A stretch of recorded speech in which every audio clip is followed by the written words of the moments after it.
Hello, everyone. I'm Angela Melvin here at Valerie's house at the Family is Forever home in Fort Myers. And we are doing a series of podcasts this year and leading into 2025 about topics that maybe are a little bit off the beaten path, maybe something you don't hear every day. And today is one of those topics. We are going to be talking about tattooed grief. And it is not necessarily a topic that a lot of people understand unless they've had a tattoo in honor of someone that they love. But I think that all of you listening will be very interested in how families and people who have lost people that are close to them in their life are honoring them with the art of tattoos. And we are so excited to be joined by Kelly Rogers, who is, I don't want to say a legend in our community, but calm down. Has certainly done so many very memorable and meaningful tattoos on people that represent so much more than one could probably even imagine by looking at.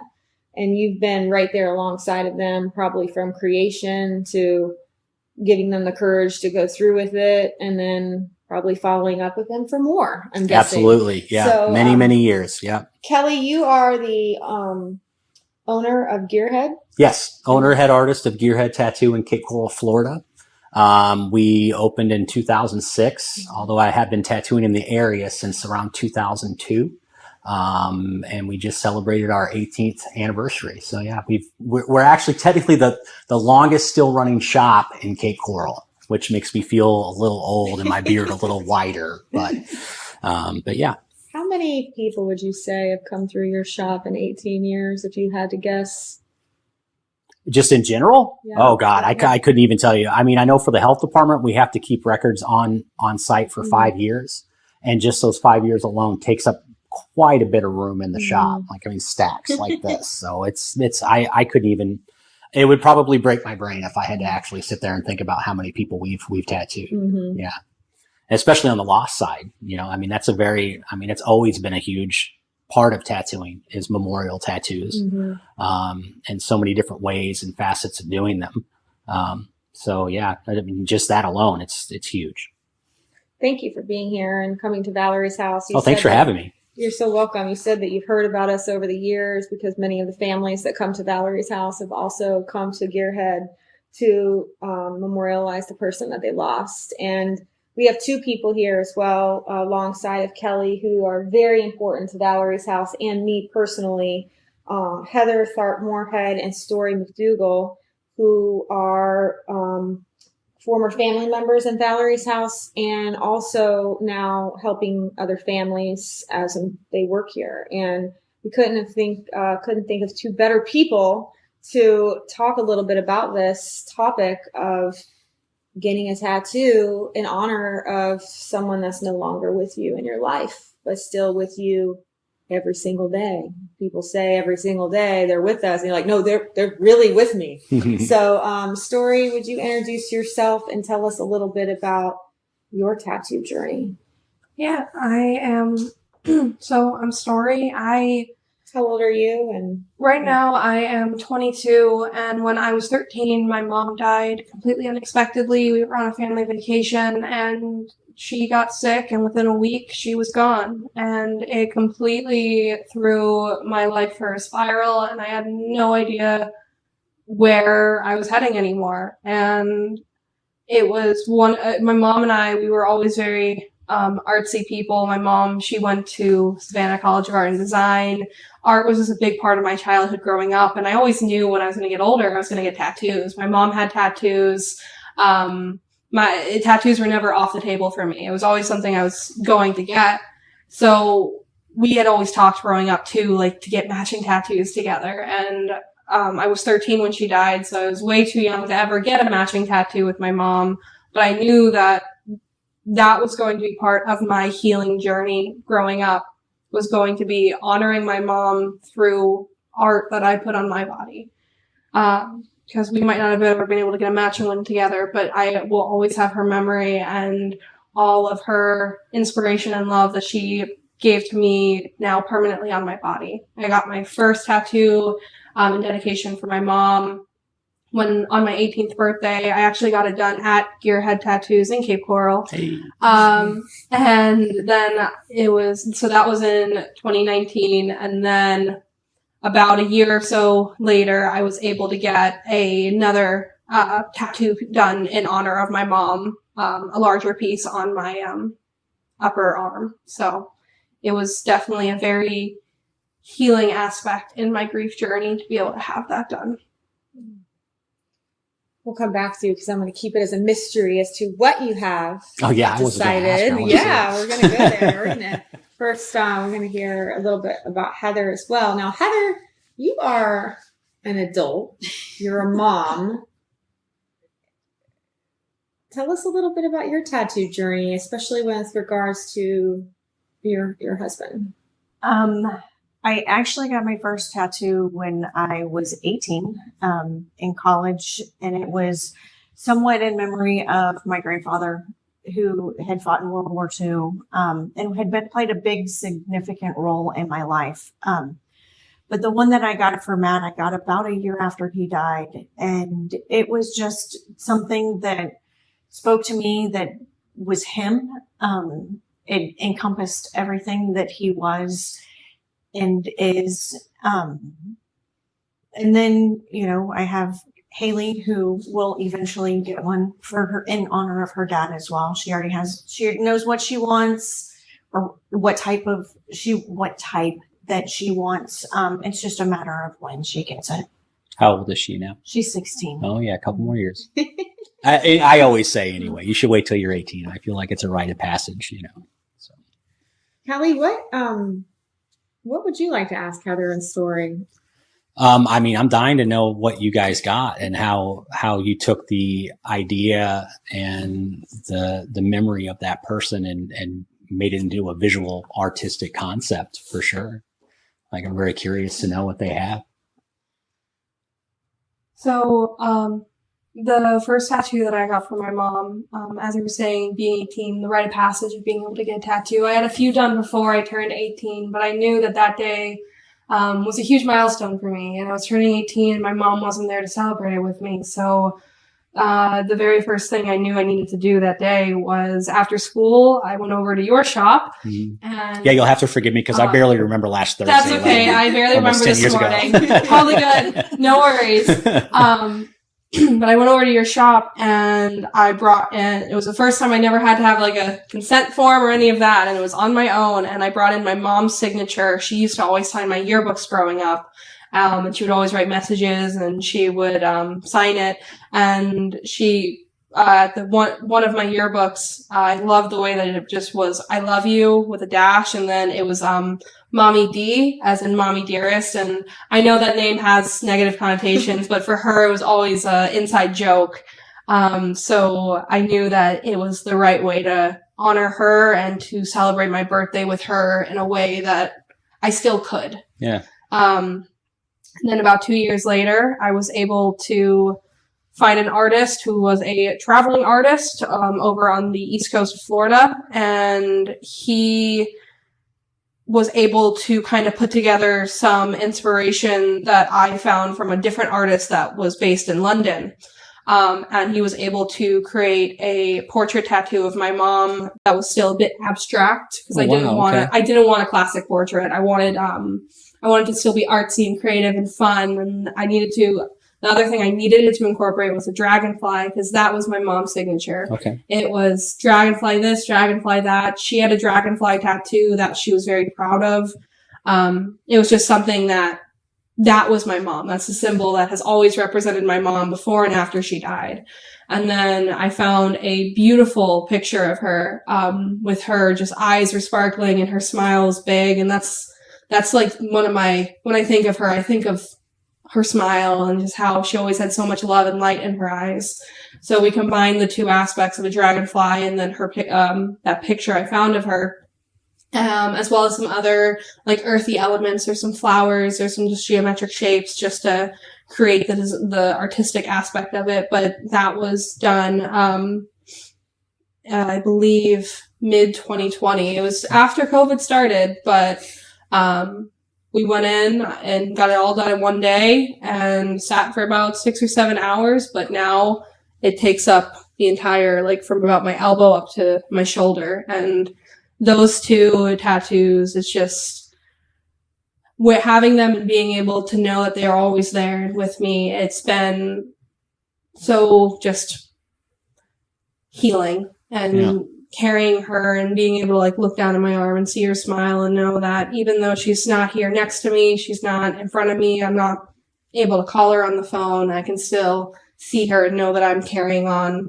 her memory through. It's awesome art. to hear, because just a side note, like I'm so involved in, as I mentioned earlier, I'm very much of an empathic person, that I put so much into the creation and still try to make it a beautiful composition of a tattoo that's going to last and have a great artistic value to it, that's going to last as a tattoo. But I put so much into the creation and the execution, but I oftentimes don't really ever get to hear the long term of what that tattoo does. There's a lot of cathartic things that come with the process of getting the actual tattoo. Sometimes the pain and the serotonin dump, you know, and all the other body chemicals that run the adrenaline as you're getting the tattoo. And I think that kind of helps be a little cathartic during the process of it, you know, almost. And I hate to like promote this, but it goes into along the same lines of like cutters. You know, but this is definitely like a way more constructive and conducive thing, or a constructive thing to do than cutting yourself, is to get tattoos. And a lot of my clients were cutters, and now they just get a lot of really cool tattoos. So it's something beautiful that they can still get that kind of feeling of whatever comes with that serves them, you know, some type of cathartic process. But it's awesome to hear, you know, of the long term of looking down and being able to still connect with that loved one on you. That's awesome. That's awesome to hear. I don't get to hear the long-term stories a lot. I wonder a lot about it, you know, how that person's doing. I wonder how their tattoo's doing. But what did you get? I have a heart, and half of it is a fishing hook, and then cool. half is a deer antler. Okay. So my husband was native Floridian, born here. Florida man. He was. He hunted, fished. I mean, he was just your typical outdoor person. And then, so I have that, and then underneath it is the word love. Nice. That comes out from underneath it. It was something, my niece has one that's similar, and then I think both of my sister-in-laws have, one of them was with me when I got mine. He had signed a card and has his signature, and I think hers is a fishing hook, and then it has his initials. That's awesome. Not his signature.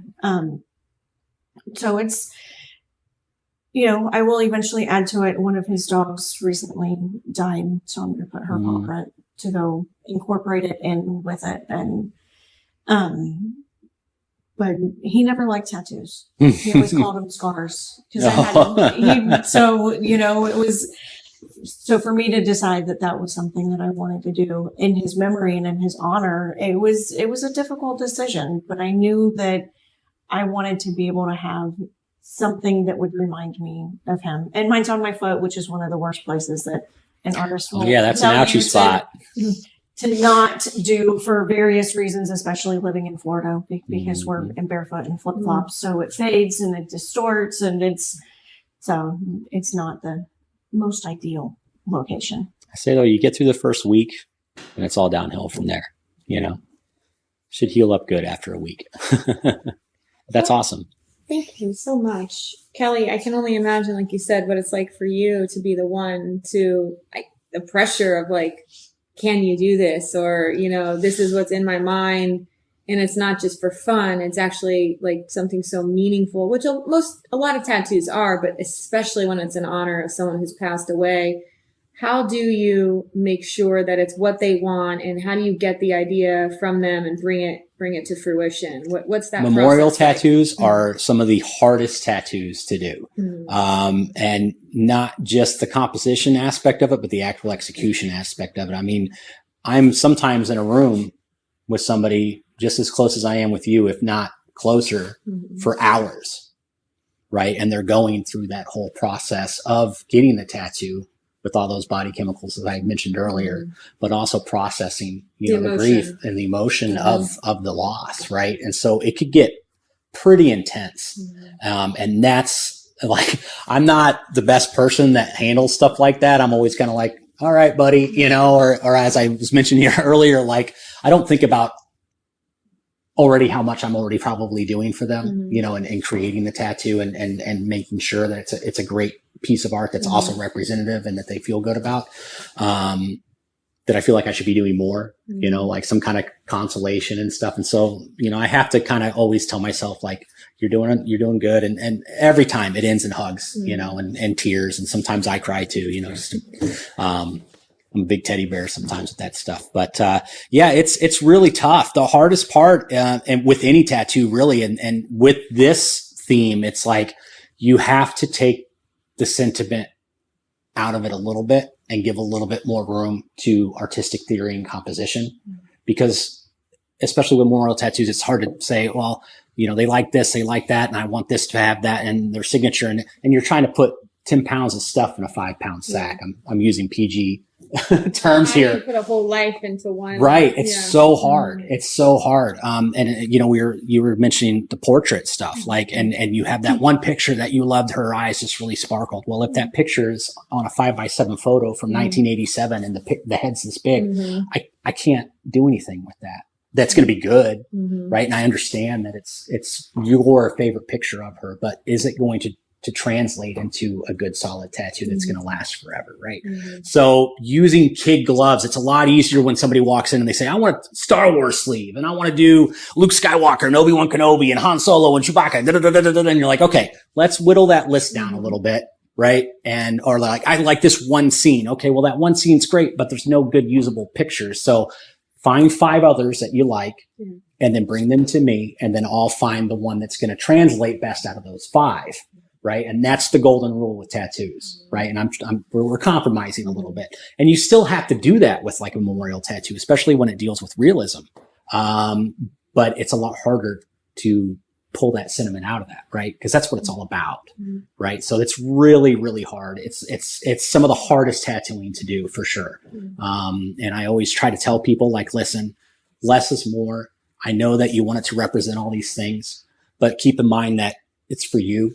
It's not for everybody else. This is mainly for you. And when people say, well, what's that? Then you can tell your story if you choose to, right? You can want to keep it close to your sleeve. You can as well.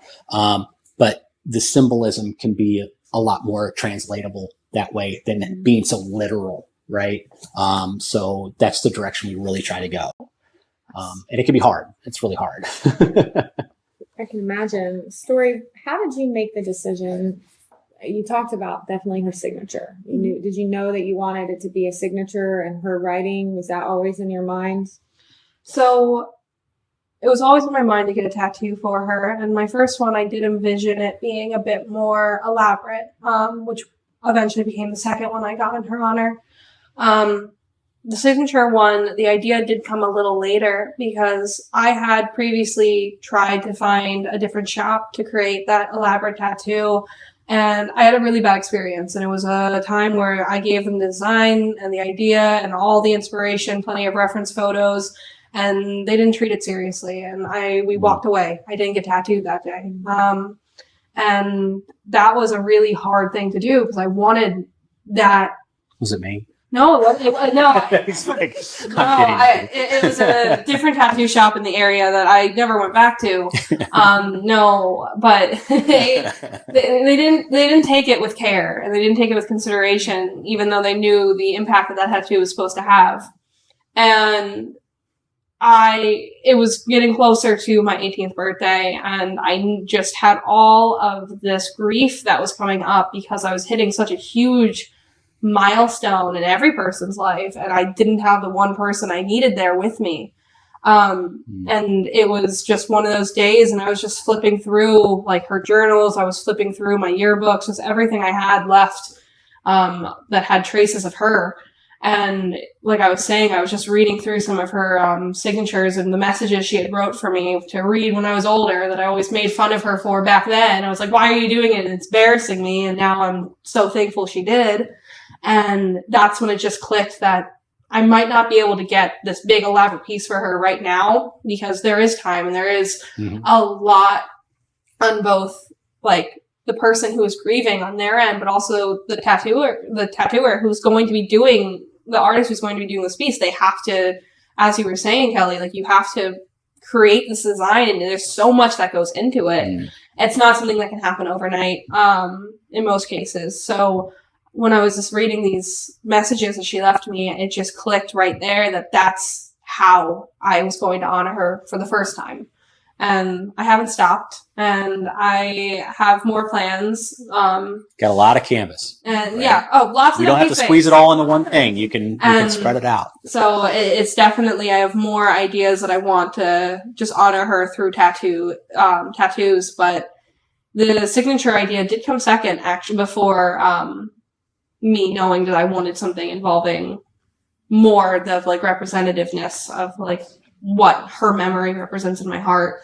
But when I made that decision, it did feel right away, and never for a day. It's been about 4 or 5 years now, and I've never regretted any of my tattoos for her, even for a second, because how could I? What kind of comments do you get when people see your tattoos? Most everybody's been very receptive.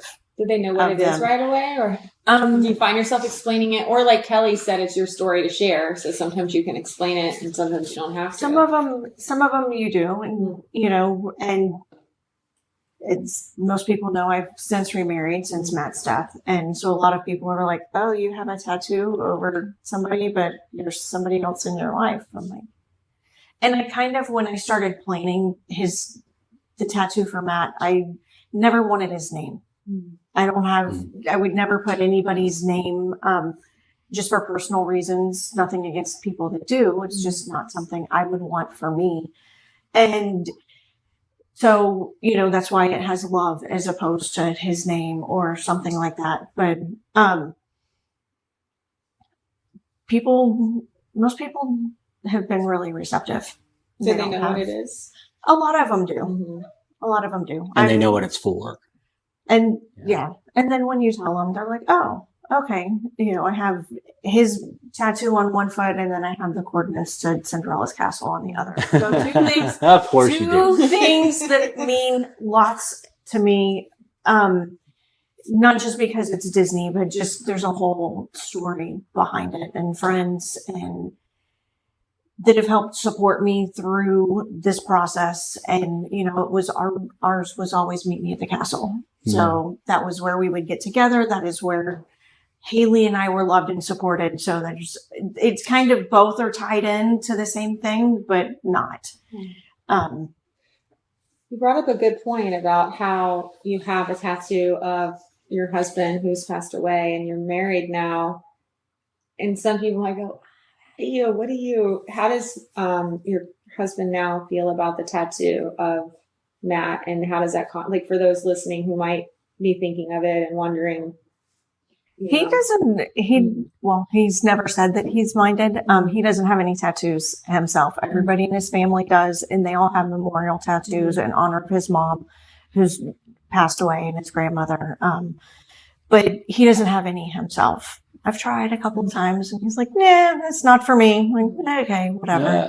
It's not for everybody. No, it's not. That's what makes him so cool. Yeah. But he hasn't, he knew my story before we got together, and it was something I had before he and I started dating. So he's always been very supportive of our grief journey. Well, allowing you to still be at Valerie's house and how involved you are, it does take a person to really understand and not be intimidated by that we had a life before we met and all of that. So that's really says something about him. I know there's probably people listening to this who are curious about that, and that kind of that situation that you're in where you have lost someone and you're moving on and dating and things like that. And it's like, well, am I going to regret getting this tattoo? But you're in a situation where it's actually been okay and something that's been, it's a part of you. It is. Just like your grief is. Yes. And he understands grief. He lost both of his parents as a young adult. So he gets the process. He understands that, you know, there's ebbs and flows, and there's some days that you just need to be able to process that. How do you think your tattoo with Matt helps you with your grief? It's a way that he's continuing to live on with me, with Haley. You know, it was just something, like you said, it's something that was encompassing of him, hunting, fishing, you know, just that lifestyle, that being, it was just a representation of who he is and who he was. And you said your daughter, who's going to be 16, are you going to make her wait till she's 18, or what are you thinking here? It's totally her decision. Okay. So I would encourage her to wait until she was 18. If she came to me and tomorrow and said, I'm ready, it's been 10 years. This is something she's known for a very long time that she's wanted. And it'll be, you know, it's her decision, and I support it one way or the other. Now, if it was something like she wanted to go and get a Mickey Mouse tattoo or some other something, I probably wouldn't support that and would make her wait until she was 18. But because it's a memorial tattoo in honor of her dad, I would definitely allow I deal with it. that so much with the younger kids, you know, the teenagers, is that we used to do minor tattoos in the shop. And in fact, in the state of Florida, it's legal to do minor tattoos at the age of 16 with parental notarized consent. You have to fill out a notary form. And then, you know, we would always request that the parent be there during the whole process. So there's no last minute changes that the parent doesn't approve of. Right.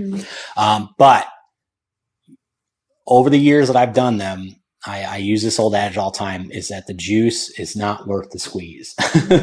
More times than not, I've covered up the younger mistakes that I've helped them get tattooed. You know, I tattooed to somebody at 16 and I see them again at 22 and they're like, I kind of want to cover this up, because your maturity levels and your thought processes and what you're all about and who you are as a person change so much from 16 to 18, let alone 16 to like your mid 20s. Right. So we were always so proactive in like, I don't think that's a good idea. I'm going to kind of pull my veto card on this one. And I think that you should wait.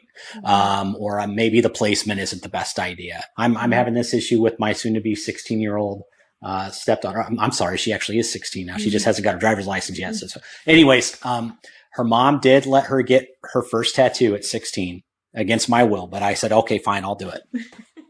And it was a good decision. It was something that she's wanted for a while. And you know, same thing. So if it's something serious and it's in good taste and you've stuck with that idea for a while, we can talk.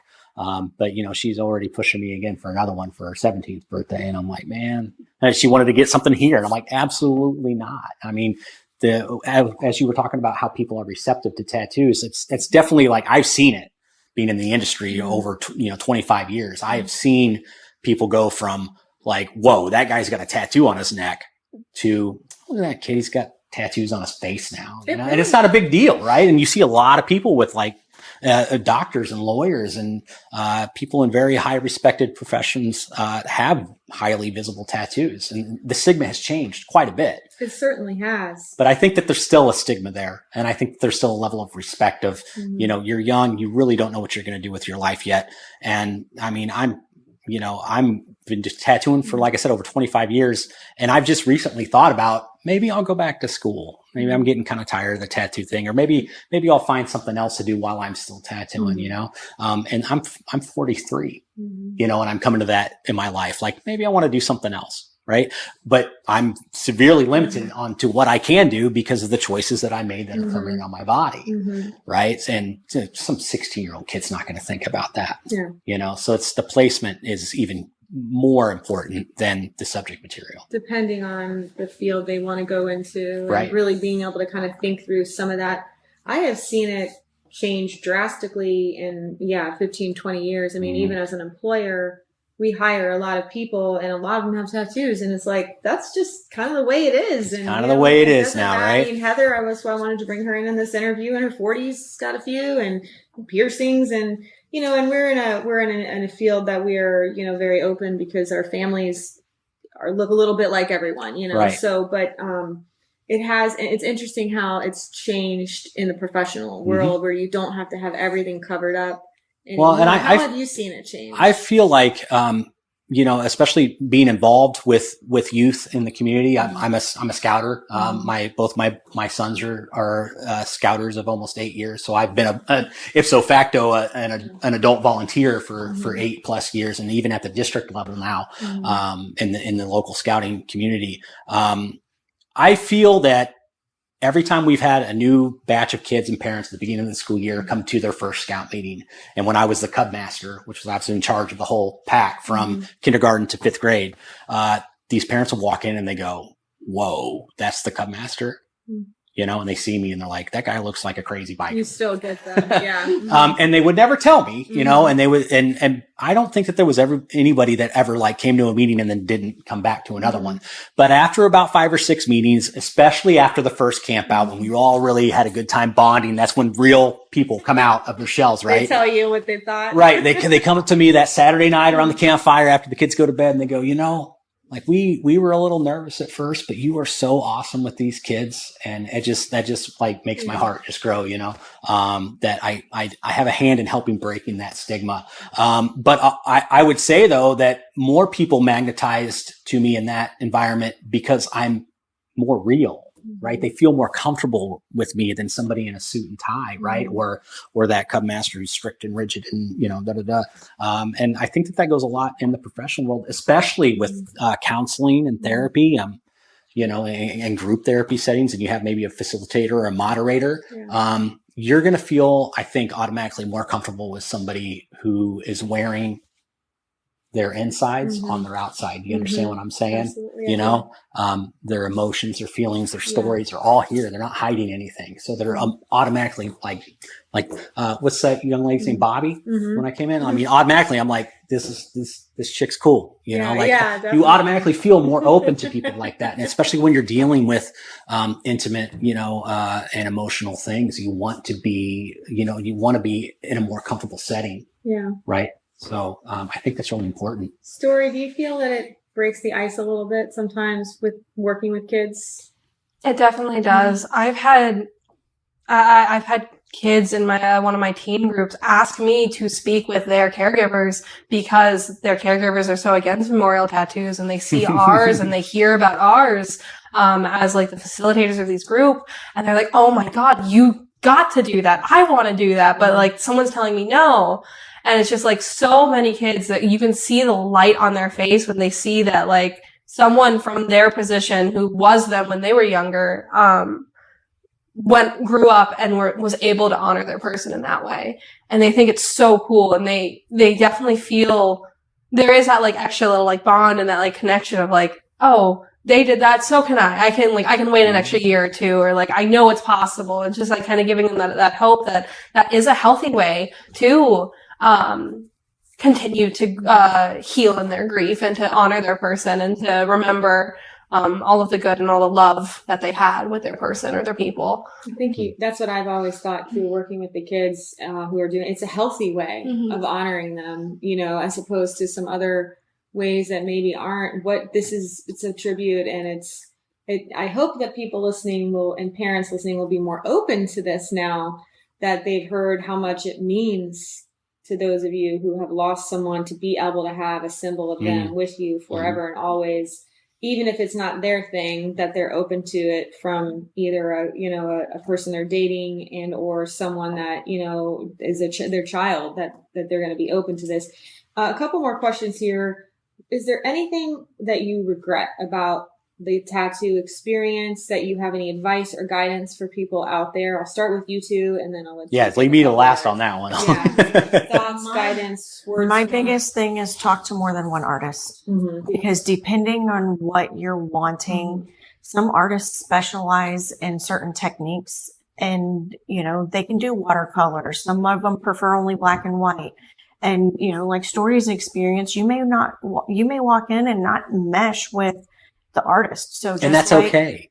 And it is okay. Just like we tell our families, if they're seeking out counseling, you have to mesh with your counselor. You just have to mesh with your artist, because if that experience isn't good, then it's never going to have the effect that you're wanting it to.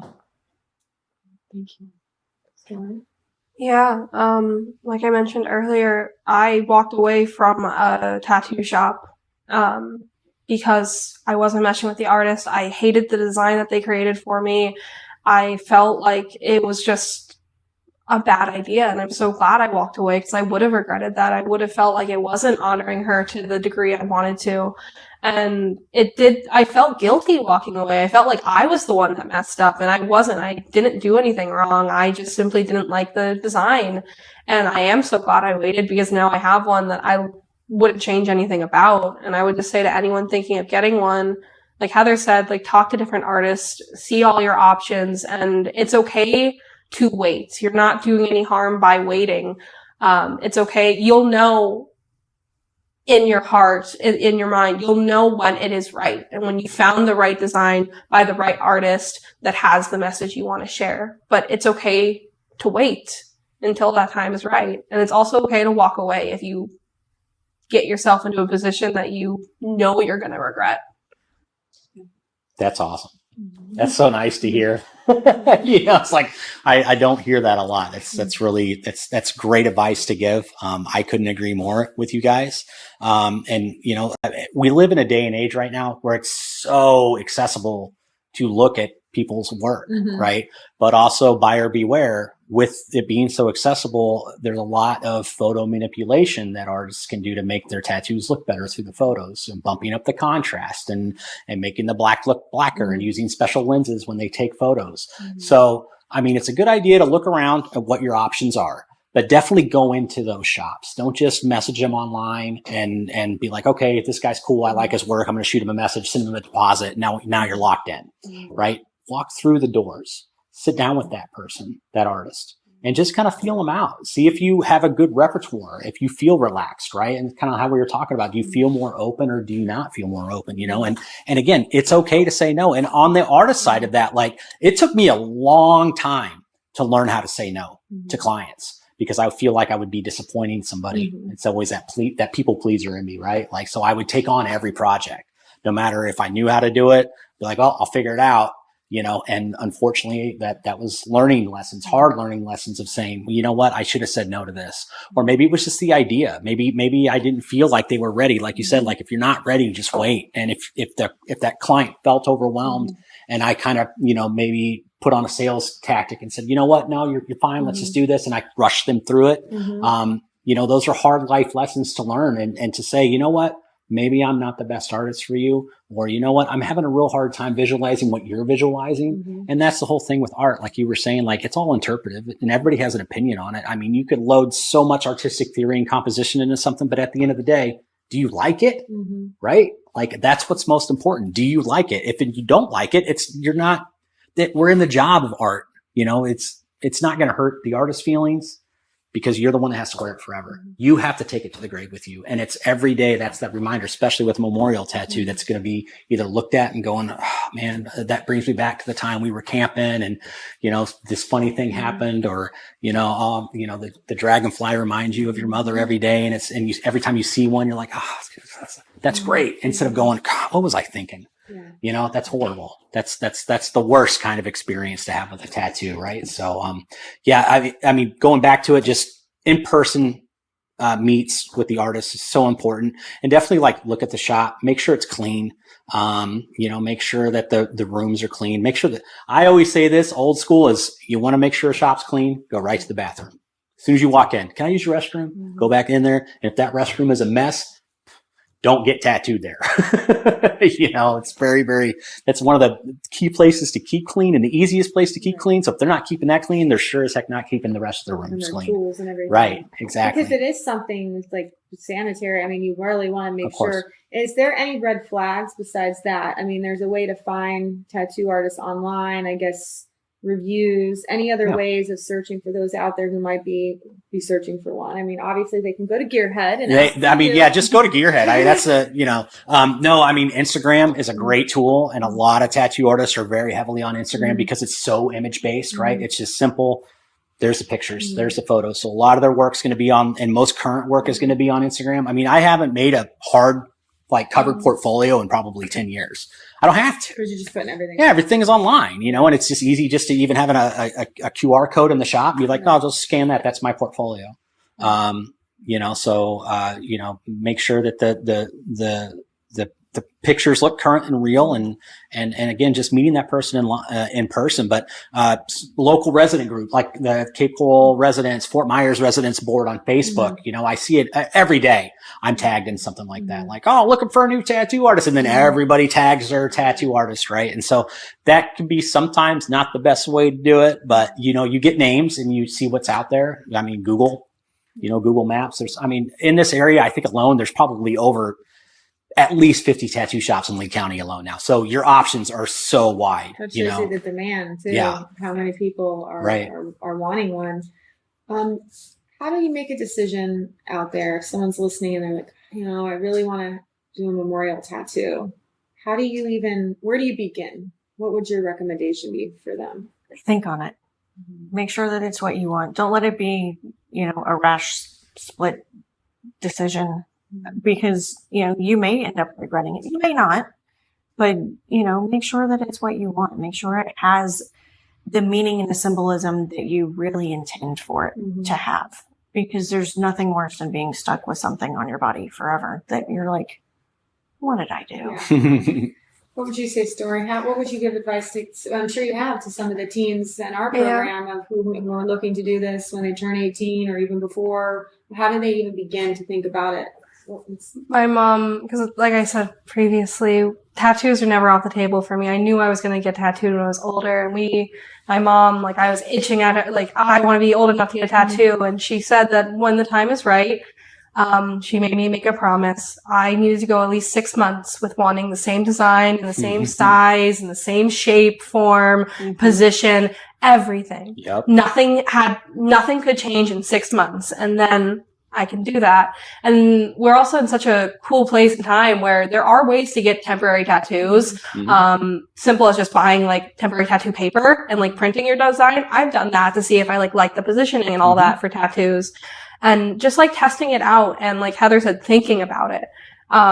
Because if you do want a tattoo for a specific length of time, it's better to think on it and sit on it and know, yes, I do want this and nothing has changed about me wanting this.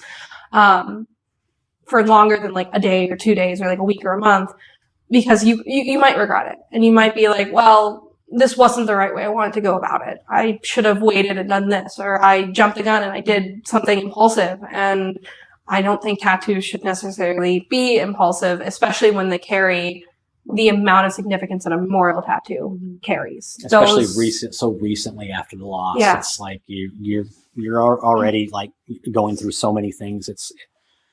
That's a tough one. That's a tough one to deal with and kind of talk. I don't want to say talk people off the ledge, but that's kind of the thing. It's you need it. Let's, is this really what you want to do? Just like I said, Monday, my friend that came in, she had a note that her mom wrote. It was a little note on a little notepad, and it said, I love you. I love you. I love you. I love you. That's not enough. I love you. I love you. I love you. And then love you, mom, at the end of it. And she wanted that whole note spiraled down her arm. And I was like, I understand the idea and I get it. And I think that that's a beautiful thing to get. But these are the things that you might regret about that idea, and lay it all out for her and try to direct them into, the best decision of it. It's I understand why you want it, but to get it to where people are going to understand when they look at it, what it is, it's going to be clustered. It's going to be hard to read. And over time, trying to get that much in a small area, it's going to, it's just not going to look good in 5 years. I would suggest that you just simplify it with just one of the I love yous and your mom's signature and keep it nice and clean and put it here, because if you eventually want to get anything else, now you just painted yourself in a corner and you can't get anything else because you got this one thing that's going around your arm, where it has to be big enough to where it's going to look good. It's going to be quite big. Did she listen to you? She did. Yeah, she did. I mean, luckily that time they do. And then sometimes they don't. But then at that point, that's when I have to say no, right? I said, I understand it, but maybe I'm just not visualizing it the way you want to. And it's okay, but maybe I'm not the right artist for you. I think that's what makes you so good is you're so honest. Like you said, you've been doing this long enough now to where you're going to be a straight shooter with them and say, I try to be. yeah, I this is my recommendation. And, you know, I'm not just going to tell you what you want to hear. Mm-hmm. And I think people need to hear that because it's hard to know what something's going to be like on your body, for that long. Last thing I'll ask you, Kelly, can you share with us one of your most memorable stories of someone getting a memorial tattoo? Oh boy, I have to think for a minute on that one. That one's kind of hard. I remember, this is maybe about 10 years ago, so it's very cloudy trying to remember this, but I do remember it being quite impactful that, you know, sometimes it's, you know, a brother and a sister. Sometimes it's, you know, a mother and a daughter. Mm-hmm. Sometimes it's a father and a son, you know, 2, maybe 3, maybe a dad and like all of his children. I had a family of 13 make an appointment with me one time within a week after they lost their loved one, you know? So it was very emotional still, a lot of trauma still, that they were kind of like the initial stages of the shock and the grief of loss. And as I was saying earlier, being that close with somebody and being that, you know, intimately close when it's so emotional, it's hard enough, but to do that 13 times in a row all day long and with them all being around each other, that was amplified, right? Mm-hmm. I was so emotionally exhausted by the end of that day. I don't think that I've tattooed people for 16, 17 hours mm-hmm. straight. Long time ago. I'm too old to do that now, but, and I was never as tired as I was that day. When I got home, I was just done. I was like so emotionally drained because I'm pouring as much energy into the tattoo of myself into that person as they're giving me. It's almost like an energy transfer, right? Sure is. Not to sound kind of like mystic about it, but it is. We're modern age shaman a little bit, you know? And so that energy transfer, sometimes there's more give than there is take, right? And when you're just trying to keep it together and trying to focus on doing the best job you can do, but also at the same time facilitating everybody's grief and loss and trying to be, you know, sincere with everything that's going on and giving them a good experience, trying to make it as positive an experience as you can. It's a lot of work. Like I felt like I was digging trenches all day by the end of the day. I went home and I looked at my wife and she's like, "Oh, how was your day?" I was like, don't talk to me for like 2 hours, please. I need to go like sit in the room with the lights off and no sound for a little bit. And I guess they wanted you to be the one because they wanted it to be exact, right? Each one of them. But more importantly, it was because of that client artist bond I had with one of them prior, you know, and I was their guy. So, you know, if I'm the guy for all of them. For all of them. Yeah. It's like you said, it's an honor to do it and it's emotional. It's emotional for the person getting the tattoo, but I think we're also learning from meeting you and interviewing you how much of yourself you pour into it as well. The energy, the detail, the love, and then sometimes even just being that person that they can talk to and share about what this means and why it means so much to them. So you're a gift to this community and have been for so many years. And I know that you've helped so many Valerie's House families and they're coming in and they're showing them off. And if there are parents out there that are a little nervous about this story, Heather, I'll let you just wrap it up. Any thoughts for parents out there if kids want to do this or teens or young adults? What would you want to say to the parent who might be a little nervous about this? Let the kid think on it. Make sure you think on it a little bit and make sure it's what you want. And, you know, just like everyone's grief journey is different, this is a part of it. So I grieve differently than my daughter, and what's right for her may not be right for me, and what's right for me may not be right for her. So finding that honor and respect of each other and how our journeys are so different, even though we're on the same path. Thank you. Story. I come from 2 parents who both have tattoos. But it's still, some parents are so against tattoos and force their kids to not be able to get tattoos. I would say allowing them the time to think about it but not preventing them, not standing in the way, because ultimately it is their body, it is their choice, on the art that they want to put on it. And with time and with proper thought, it doesn't feel right being that person to like stand in the way of preventing them from that way of honoring and continuing their grief journey and honoring the person that they love, because as mentioned earlier, it is a healthier way to cope than maybe the self-harm or putting yourself in danger. It's a healthier way to honor that person. Yeah, I've seen so many teens come in here after their tattoo and just be emotional, smiling, full of joy. They wear it proud, you know, and I do not have a tattoo, for those of you out there asking or thinking about it, wondering.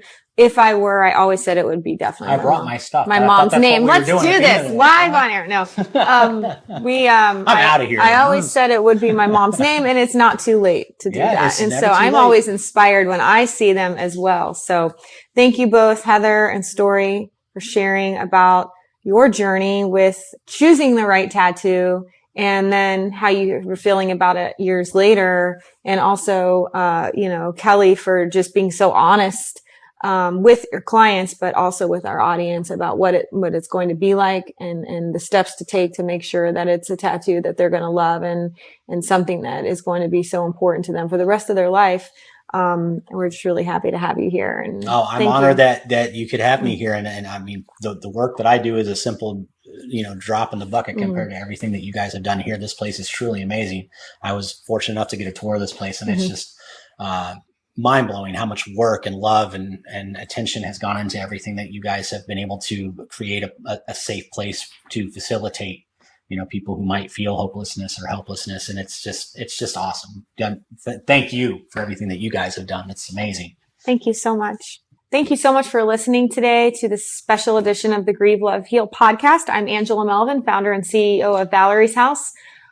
Keep an eye out on our website, and even below in the notes of this podcast, we're going to have a gallery of pictures of different inspirations of tattoos that are memorial tattoos. So maybe you'll see something on there that you like or sparks your interest. And certainly if you have a picture of a tattoo and you're listening right now and you want to share it with us, please go on to one of our social media channels and share your picture. We want to see and we want to hear from so many of you out there who have chosen this as a way to memorialize your special person. Thank you.